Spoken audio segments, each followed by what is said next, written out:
First, I request Dr. Raghunandan to introduce the speaker. Thank you, Kiran. Good morning, everyone. At the outset, I have honor to introduce Professor Shankar Venkatagiri. He is presently faculty in Information Sciences at IIM Bangalore.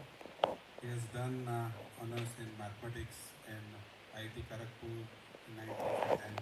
He moved to US and he has degrees from California as well as from Atlanta.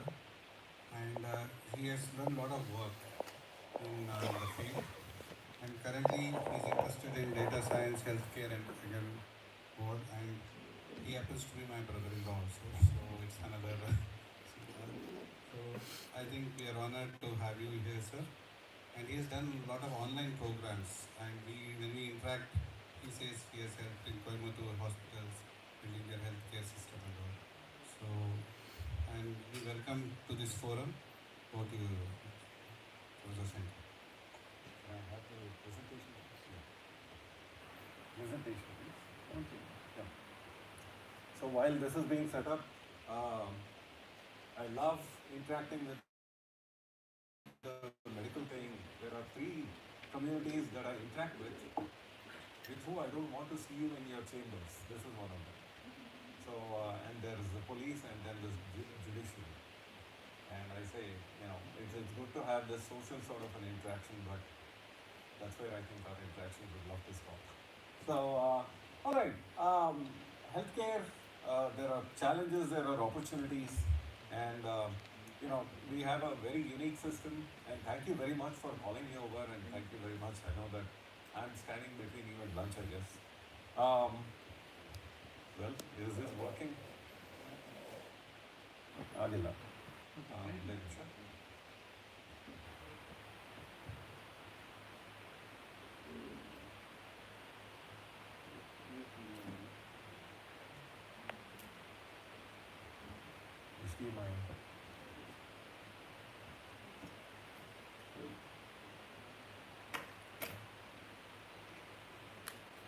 ಮಾಡ್ಬೋದಾ ಇಲ್ಲ ಪರವಾಗಿಲ್ಲ ನಾನೇ ಇದರಲ್ಲೇ ಮಾಡ್ಕೊಡ್ತೀನಿ. So let's talk about learning for a minute. I'm talking about AI. AI involves learning. So if I were to ask a child to pick up chess, then I can give you a whole bunch of rules and say, these are the 365 rules of chess, pick it up.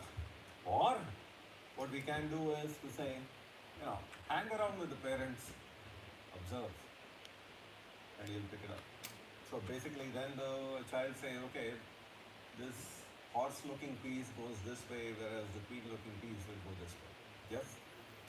And that is what the fundamentals of learning and intelligence are, right?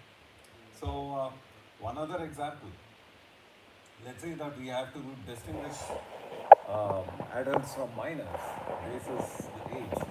Then during our school, we would have had this thing known as flowcharts. Everybody would have gone through that. Yeah. So in the flowcharts, you have logic, and the logic says input the person's age. If the age is less than or equal to 18, go left. Yeah, that's a minor. And if it is greater than 18, then it's a major or an adult, right? But and that was what is called classic programmatic logic. Unta ಮಾಡ್ಬೋದಾ? Pointer. Right. The second way of going about it is learn from data. So I can say Rajesh Kumar 34, yes. Priya Sharma 16, no. Amit Patel 28, yes. Right? So if I were to classify adults and children basis data, this is how I would go about it. Yes? And learning is the second side, not the first side. The first side is programming. You can't program everything in life. You can't get a surgeon to operate based on some sort of a program. They end up learning. Apprenticeship is everything, right? And so that is a place where you have the data and you have the answers. Learn the rules, right? You have the data and the outcomes. Learn how to get there. So that is the basis for all of artificial intelligence. Artificial intelligence is everything that was earlier cognitively done which are now accomplished by computers. That's broadly what AI is. And in AI, you have something called machine learning. And we talked about it. Machine learning is when you are not programming anything to learn something. You are giving it examples, and example-based learning is machine learning. And that's the core of much AI today. Right? And so in this, there is something called deep learning. Deep learning is learning using neural networks. And it's rich talking to a bunch of people from neurology and neurosciences. What neural networks are, all of us know that. And the pet question I ask most of my students who are in a management setting, I say, how many neurons are there in a brain? And I anchor them by saying 30,000, and they're like, maybe a lakh. Well, the whole thing builds up, and finally it is 86 billion neurons. And that is what a neuroscientist finally confirmed to me. So it's 8,600 crore neurons. I don't know what to do with all of them, right? So neurons, I remember fumbling on this image a long time back when in my biology days, in class 10. So this is a neuron, but what happened was that in 1940s, Donald Hebb came around and said, hey, you know what? Until then, psychology was all operant conditioning, which is Pavlov's reflexes and such. And finally they said, can we get to the neuronal level? And then they said, cells that fire together, wire together, cells that fire apart, wire apart, right? So the way we make memories is with very, very strong stimuli. And memories are made when neurons kind of tie up together or wire together. So that was mathematically simulated at MIT and Harvard, and after that, basically you had this thing known as an artificial neural network. This artificial neural network is the basis of much of AI today, right? This need not be the only architecture there. We will talk about another architecture that is of relevance to neurology. So these are nothing, the blue ones are nothing but neurons. You can see the X1, X2, X3, you would have probably gone through that in very early stages of neurology. These are all electrical signals coming in, and the soma out there figures out whether to make the neuron fire along the axon or not, right? So depending on the signal strength and a weighted sum of the inputs, either the neuron fires or it doesn't fire. Yes? And that behavior is what mathematically is being simulated in this neural network. How many neurons per layer, how many layers, all of that is up for grabs. It depends on the problems that you're trying to solve, right? So, and after that, you've got a bunch of inputs and you've got a bunch of outputs. For example, we'll discuss how that will apply to something in a medical field. So, these neural nets are actually what are the basis of AI today. Much of AI today, right? Now, every weight, every arrow that you're seeing out here is representing a weight. And those weights are the secret sauce. So, for example, if I'm looking at ChatGPT or Anthropic, these are all the, or Claude, these are all the LLMs today that we are talking about. Now, why is it that those are such valuable companies? Because they have created gigantic neural networks. You're talking about trillions of such edges, not billions, thousands of billions, trillions of such edges. And each edge has a weight, but they're not going to give you the weights, right? There are open source models that are being created. Those are the opportunities we can think of in AI. We should be creating some of those too. Now, anyone know who this guy is? Yeah. So he was formerly the chief scientist of AI at Meta. So when you're doing your WhatsApp, Instagram, and some of us old people doing Facebook, right? These are the properties of Meta, and he was in charge of AI there, right? So he left that, and he basically went on to start his own company. He came up with a solution to figure out which handwritten digit it is, right? These are handwritten digits. Handwritten digits are obviously more complicated than typewritten digits, yes? There is such variety. And he came up with algorithms that have this assembly of layers. By the way, it is called deep learning because there are many, many layers deep. That's why it's called deep learning. Deep learning is the basis for all of artificial intelligence today. So then you can look at, hey, you know what, not just handwritten numerals, but also images. Neurology, there's plenty of imaging, right? And that simple exercise where he gave us the algorithm for handwritten numerals was enough to wipe out an entire class of jobs. If you go to a post office, there would be people standing in the back sorting, remember? 560076, oh, okay, Banarghatta Road, yeah, 721302, oh, Kharagpur. There were human beings doing it, right? Men, typically gossiping men, because they have to gossip and stand. Huh?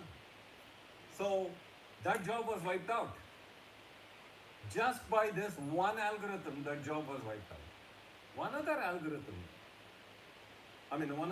job, thanks to this algorithm, was in banks. There used to be people who would count currency. Now it's replaced by the machine. You know what I'm saying? I don't know what that machine is called. Right? You give it any combination of notes, it will read the numbers. Yes? So that is how powerful simple AI algorithms are. Right? Now, let's see. If we replace it with some segment of your MRI, by the way, I call myself a useless doctor because we can't do anything other than teach. Useful doctors actually see patients and all that, right? So here is an MRI that you would like to pass it through. Not the same convolutional network, some other convolutional network. And essentially with that, you are trying to predict conditions, right? This is nothing but a classification. This is a classic use case of AI in your disciplines, right? Now, how does that go about? There's plenty of training images that are given and plenty of conditions for which the training images have been linked, meaning the labels are already given, the annotations are already given and said, learn, learn, learn, learn, learn. What do you mean by learning? All the intermediate layers, you saw the weights, those weights are solidified. Over a period of time, after that, I will say, now I'm going to give you this image, figure out what's going on. Right? Some of you must be thinking, what's wrong with this image? Even I don't know. Right? So, okay, that is the power of AI.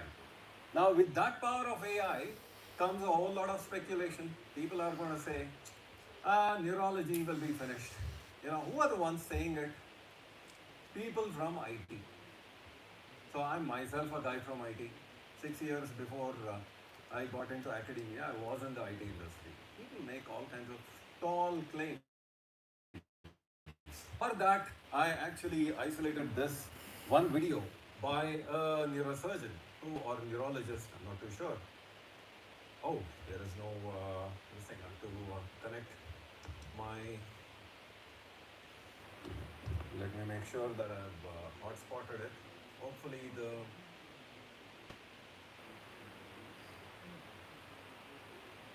yeah. Okay.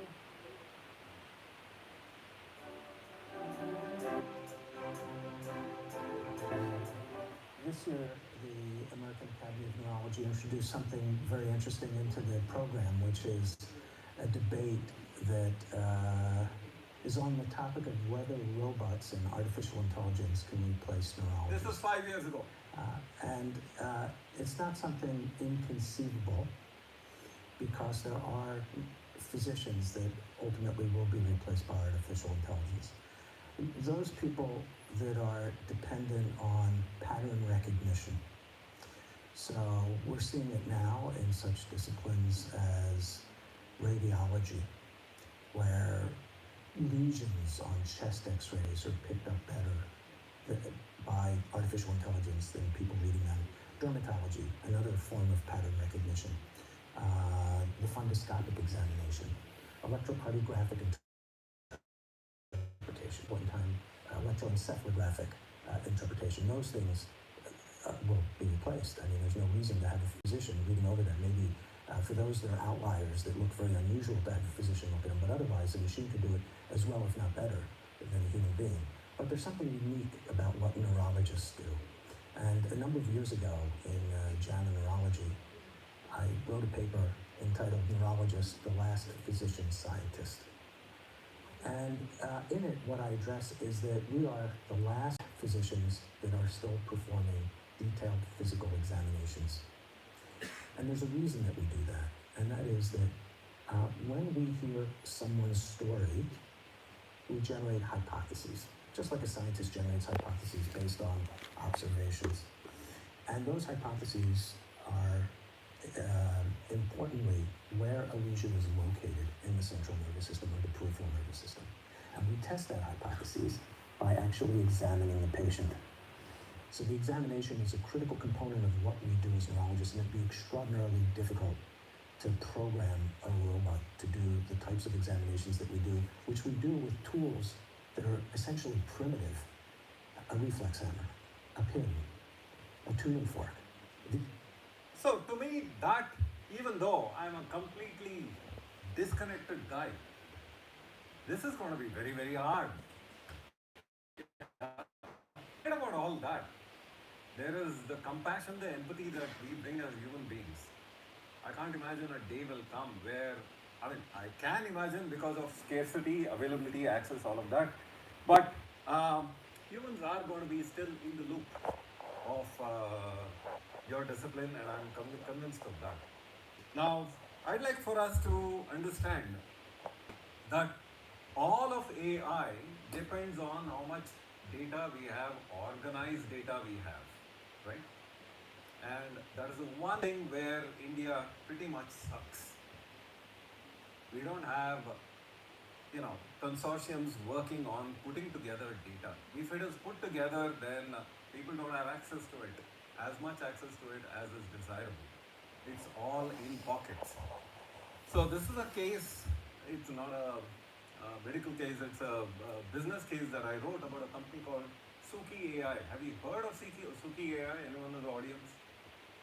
So let's actually see what Suki AI does. The doctor will see you. So this gentleman earlier, this doctor, was talking about how these days doctors are busy typing things in rather than actually interacting with the patients. That's only in Western geographies. I wouldn't say only in Western geographies, even in India, there are several places I know where documentation is being done on the spot.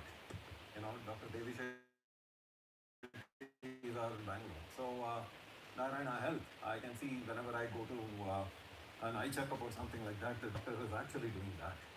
Now, have a look at this company talking about entrepreneurship. This company called Suki, right? New artificial intelligence tools are promising to change the doctor's office. The technology isn't really replacing your doctor, but promises to help behind the scenes with note-taking and diagnostic tools. Bradley Blackburn shows us the tech you could see at your next checkup.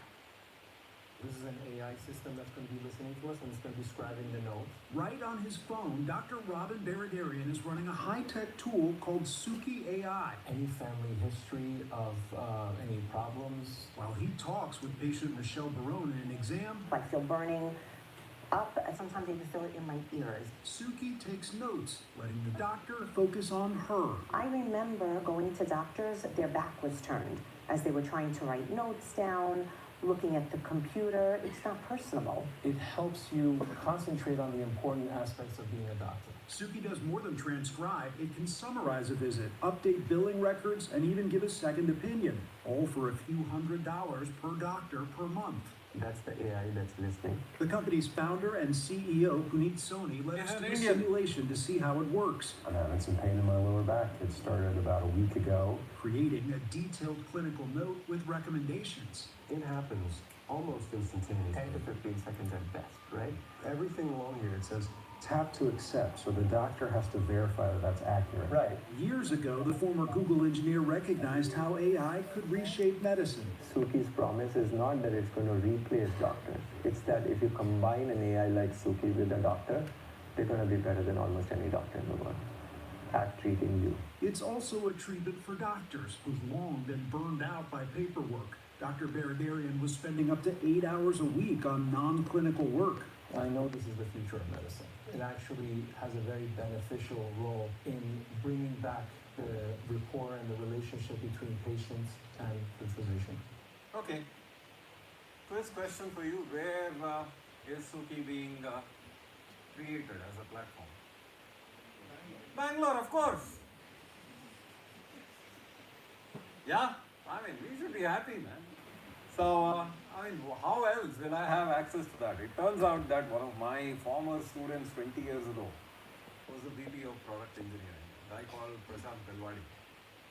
And I said, boss, can I write a case on your company sitting here in Bangalore? He was like, why not? So he gave me access to all of his top management. $180 million of funding. People are talking about how money flows into IT. This is how it flows. At a time when 160 people were working, it's more than $1 million, which is more than 9.5 crore rupees per person. Right? Let that sink in, as Elon Musk says.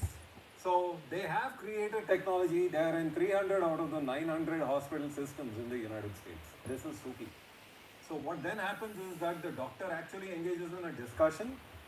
It gets transcribed. Transcription is as old as 30 years ago. All the technologies are fairly mature. The one thing that actually has come around in the last 1 decade is what is called large language models. So you take the transcript and create a SOAP note. And here I am preaching to the choir, subjective, objective assessment plan. Or a progress note. All of that, I don't need to say this is the subjective part, this is the objective part.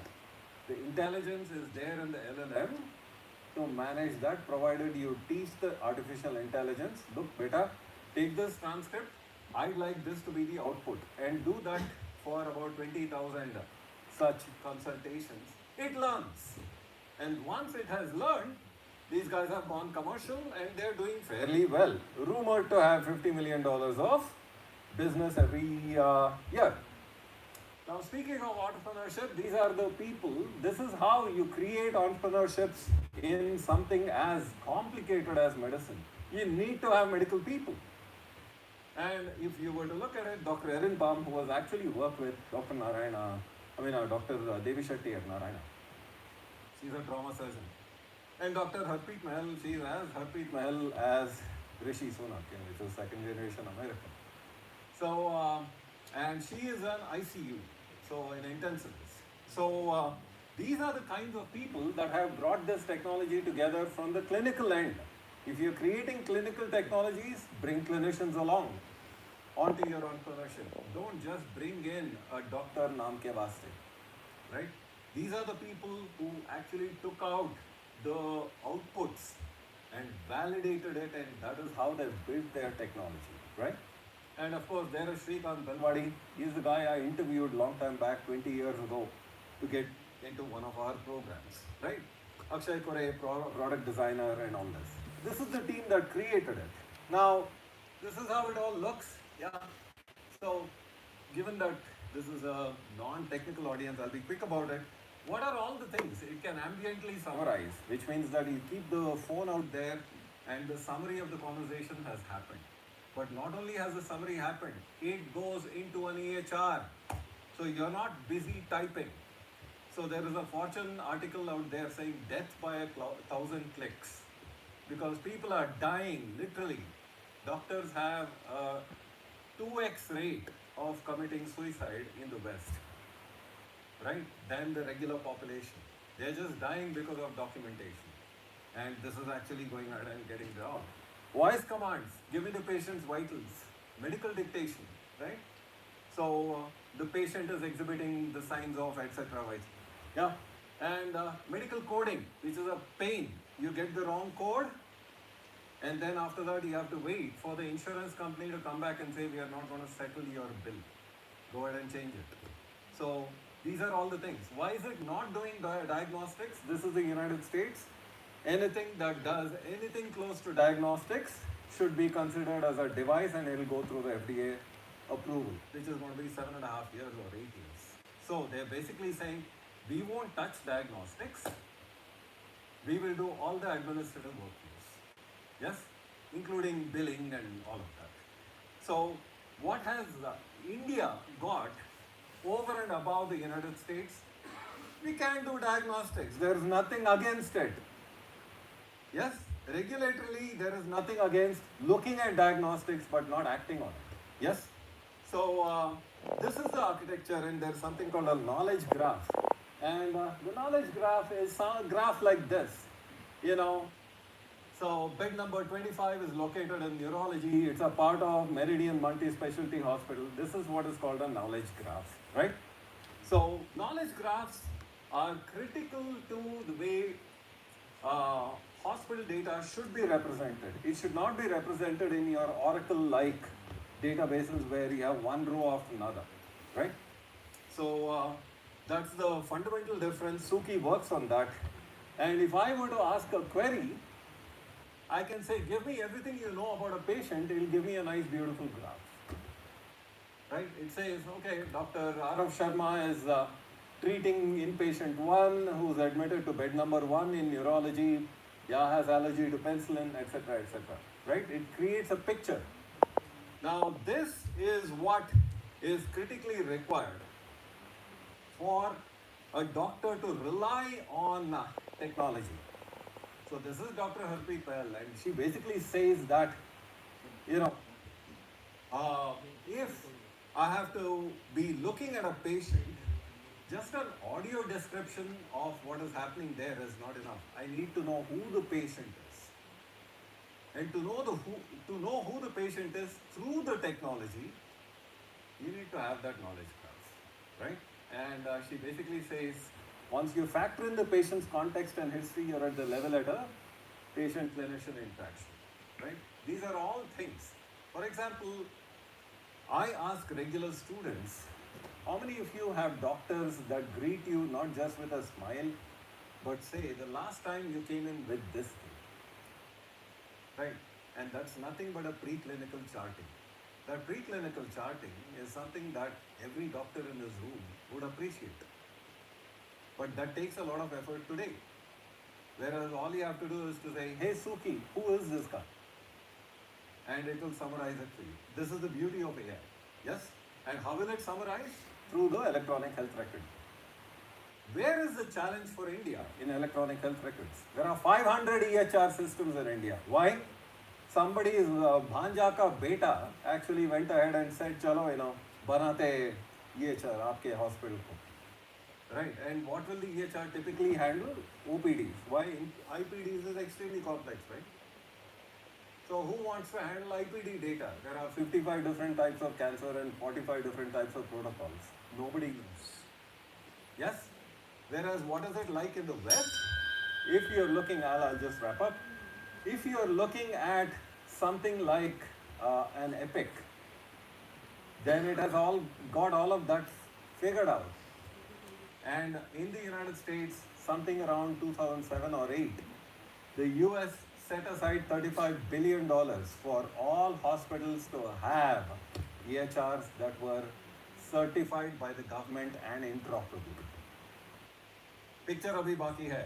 That is the challenge and the opportunity that we have. Yes? So I asked Claude, this is my favorite LLM, I said, how good are you at diagnosing neurological conditions from MRI images? And it goes, I can make general observations, I can give you medical terminology, I can discuss what different conditions look like in imaging. Help someone understand questions to ask their doctor. What I can't do, not trained specifically on medical imaging the way radiologists are.